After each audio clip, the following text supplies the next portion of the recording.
Semito Metro FM Azanga, you're listening to The Bridge, your bridge between breakfast and lunch, Dineo and LKG. So Spotlight today, your midweek Friday version, your Wednesday edition of Spotlight, Lucia Netshituni, born in Bushbuckridge, as I said earlier, studied food service management at the Vaal University of Technology. From there, she worked as the assistant restaurant manager at Sun City, then took a position as restaurant manager at the Kruger National Park, where she met her late husband, Andries Netshituni in 2000, and the rest is history. But very relevant history. Yes. History for us to talk about and put the spotlight on. Very true. Because you've gone through pains and gains, and you've gone through moments, highs and lows. Correct. Let's talk about the career shift. You were in the food industry. Yes. And now what industry are you in? I'm in the transportation industry, passenger transportation, buses, coaches. Buses and coaches. Yes. I'm listening to Ndarato speak off air, and she's highlighting that you're one of the few, or just the first black woman to purchase a double decker bus in Bulabane. Yes. That is absolutely amazing. It's an achievement of mine. It is. I'm really so happy. It's been a dream for the last 2 years. Mm-hmm. I've been thinking about it. You know, sometimes when you think about something, you have to. I'm one person who doesn't just go for it. I have to, so you take calculated risk. Mm-hmm. And you see, is this really gonna work? Is it money saving and all of those things? So finally it happened. Before we get to the business, I'd like knowing more about where you started off. I mean, you spoke about being in the hospitality industry. Yes. What was that like? And did you ever think that you would end up in the industry that you are in right now, currently? No, not at all. You know what? I've always loved food, cooking food, restaurants and all of that. I think at that time was I wanted to own this franchise, this huge franchise, and then I met my husband, and then it didn't happen. It's not that it couldn't have happened, but we sat down and then we realized that let's make this bus business bigger. Yeah. What was the paradigm shift between the conversation you had with your husband and your conflicted emotions internally as a woman, saying that this has been my long dream, and now here's this man and he's saying let's take it in this direction? Were you ever conflicted? No, not at all. I was never conflicted. I'm one person who's like, I do what I want. Nobody can ever tell me otherwise. So it was something that I was, obviously I've been doing the food thing for about 5 years, and then I just decided, you know what, I've done it. It's not like I've lost in any way. I can still use my because we also studied management, so I can still use my management skills in the transportation, which is the same thing. It's also about leadership, because even there it's just about you managing something, so it's still the same. It's managing. It's just that it's different industries. How difficult was it for you to get your way around? I mean, learning about this industry, which of course is male dominated, because you mentioned there's about 5 women in the country that are actually in the same industry doing well. Yeah. In the Bobo it's actually like 3 of us. It's just 3 women. Shut up! Yes. Got to do it. It's not really.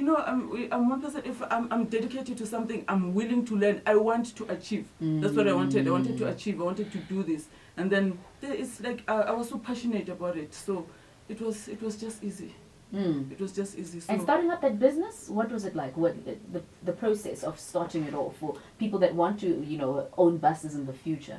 It's obviously with my husband. My husband is the one who started the business. Yeah. I just got incorporated into it along the way. My husband didn't go to school at all, so it's like educated and uneducated, which I really admired him for that. I think I respect that as well. I respect him so much for I somebody who didn't even go to school. I respect a human being that is very unorthodox in their confidence, that their confidence does not lean from an orthodox mode of education or form of education. True. They take other means to learn and educate themselves and survive and build a legacy and build success out of that. Correct. So there's many ways to learn, many ways. We confine it. Yes. Yeah.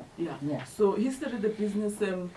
This is what happened. He won some money. He was betting horses or something, and then he won some money. Amen. And instead of taking the money and spending it on whatever, he bought a taxi. And then after buying the one taxi, and then he made profit from whatever because he was transporting school kids and nurses.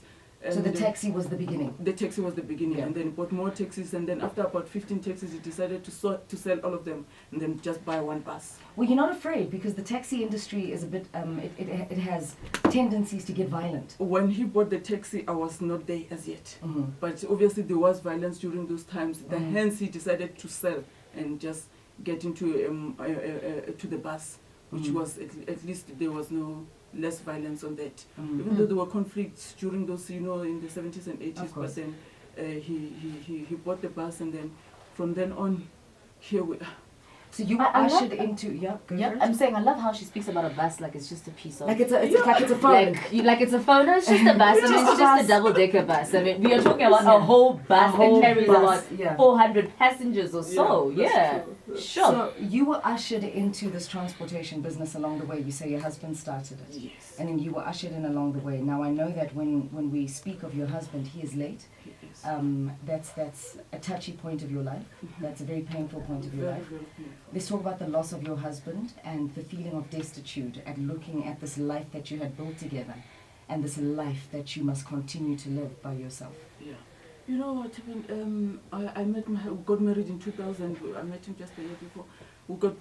For us it was just like got married, had kids, and then I got incorporated into the business after taking just about 2 years. I just wanted to raise my firstborn. My firstborn was born in 2001, and then after that I dived into the business, and then Netshituni Coaches was born from there, because before it was just Netshituni bus services. It was just the commuter transport. We were not doing long distances and just few tours. So then when it's two, it's easier to to bring ideas and say this is what we can do. And then Netshituni Coaches was born, which is the long distance Limpopo to Gauteng, and then the tours Cape Town, cross border, and all of those things. And then in 2013, my husband passed away. We were involved in a car accident. We were together, and Must have been sad. it was. So I can only imagine that you're traveling with your husband. Yeah. The car crashes. Yes. You survive. Yeah. Coming out of surviving, you have to bury your husband. Yes. And I'm in a wheelchair. I can't walk. You couldn't walk for 6 months? I couldn't walk for 6 months, and I'm like so broken.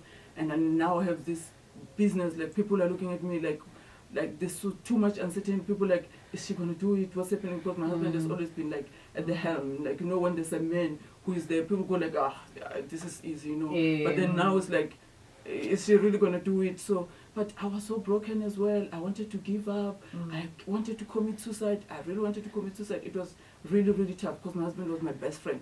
We did everything together. We went shopping together, everything, all of those smaller things. So now my best friend is gone. What do I do? And you're stuck with this legacy. I'm stuck with this legacy, and all these people are looking at me. There's about over 100 employees at the over 100 people. That's a big number. I'm looking at myself like all these people are looking at me for their families to be fed. Absolutely. Do I give up on them, or do I pull myself together? What do I do? Yeah. I fought. I tried. You can't even pray. I couldn't pray. You kneel down. What do I say to God? I have nothing to say to Him. It's so tough. You're angry. I was angry. I was hurt. I was powerless. I was hopeless. So that's what happened. And then my mom, I was with my mom, but my mom is a very strong woman. She shook me. She said, you can't give up. You can never, ever give up. You've got 2 kids, and all these other people are looking at you, so you need to pull yourself together. She drove me to work every day for 6 months. When you can't work, you depend on other people for everything. Everything. That's the most difficult thing in the world.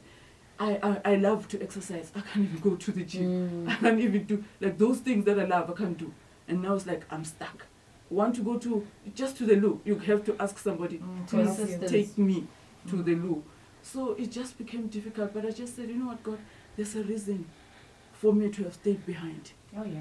So me staying behind means that I need to fulfill a purpose. I may not know what it is right now, but I am going to do it. I stood up and I said, I'm going to go to work in my wheelchair. I'm going to go to work, whether they laugh at me or whatever, I don't care.